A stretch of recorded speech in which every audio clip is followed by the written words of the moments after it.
அதோடு அன்றைக்கு மனிதாபனத்தோடு மனிதநேயத்தோடு மூத்தோர்கள் தங்கியிருக்கின்ற அந்த மூத்தோர் தங்கும் விடுதிக்கு நேரடியாக சென்று ஆய்வு செய்து அவர்களோடு பொங்கல் கொண்டாடி இருக்கின்றார்.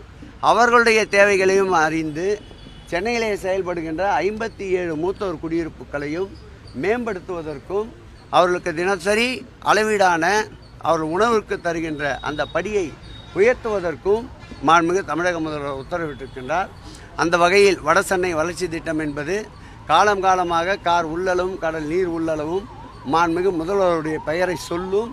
அதற்கு எங்களுடைய துறையினுடைய செயலாளர் காகர்லா உஷா அவர்களும் எங்கள் துறையினுடைய அன்பிற்கினிய MS பிரகாஷ் அவர்களும் சென்னை பெருநகரத்துடைய ஆணையாளர் குமரகுருபரன் அவர்களும் RDC கௌசிக் மற்றும் RDC ரவி அவர்களும் எங்கள் துறையினுடைய CEO சிவஞானம் அவர்களும் ஒருங்கிணைந்து இந்த பணிகளை இரவுக்கும் பகலுக்கும் வித்தியாசமின்றி தொடர்ந்து கண்காணித்து பணிகளை முன்னேற்றி வருகின்றோம்.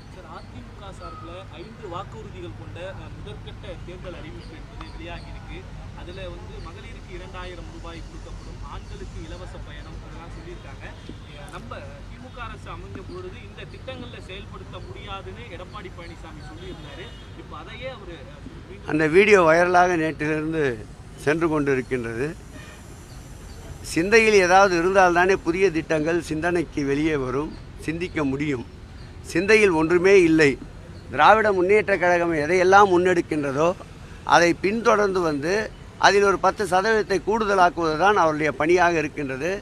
ஆகவே மாண்புமிகு தமிழக முதல்வர் அவர்களுடைய வழிகாட்டுதலில்தான் அதிமுகவும் பயணிக்கிறது என்பதை இதிலிருந்து எடுத்துக்கொள்ளலாம். மாடுபிடி வீரர்களுக்கு அரசு பணியில முன்னுரிமை என்பது மற்றொரு ஏமாற்று அறிவிப்பு அப்படின்னு சொன்ன அண்ணாமலை நீலு லேது என்ற அந்த தெலுங்கு பழமொழி திமுக தேர்தல் வாக்குறுதிக்கு பொருந்தும்னு சொல்லி அவருக்கு அந்த பழமொழி தான் தெரிஞ்சிருக்கு. இன்னொரு பழமொழி இருக்குது, அது இன்னும் நல்லா இருக்கும். மிங்கனு மெத்துக்கு லேக பார்த்தோன்னே மீசாலுக்கு சம்பங்கி அடத்தினாதான்னு ஒரு பழமொழி இருக்குது.